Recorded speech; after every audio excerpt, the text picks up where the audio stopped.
talk, real talk. Real talk, real talk. Real talk, pagka malaman nyo, real talk lang namin, okay? Wait, tol, ito ang business, tol,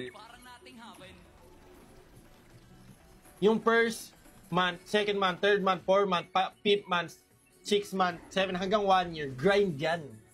Hindi ka kagad papaldo dyan. Kasi iniisip ng iba, pag nag-business ka, 2 months pa lang, mayaman na. Hindi, tol. Ano to, DPWH?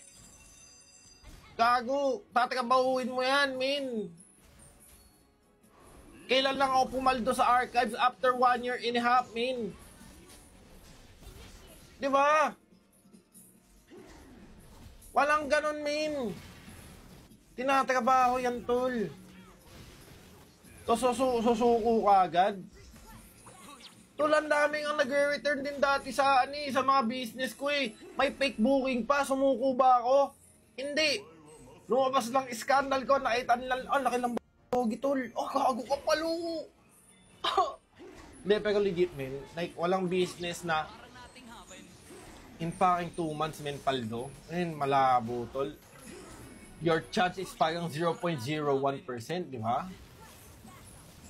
Hindi, men, promise. Pero maganda yung tactic niya. Maganda yung tactic na ginawa ni Yawit doon. Sinabay niya site niya yung bagong niya, which is okay. Pero, wait.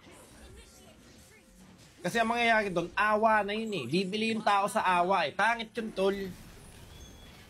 Dapat yung produkto mo makita ang, the best to, men. Diba? Pero dapat tinatrabaho yan, men. Dapat tinatrabaho yan. Legit, men, legit! Real talk. Yan, sabihin nyo, galing kay Doggy, moto ni Doggy. O, ito ang moto ni Doggy. Pag hindi mo kaya, sumuko ka na. Diba?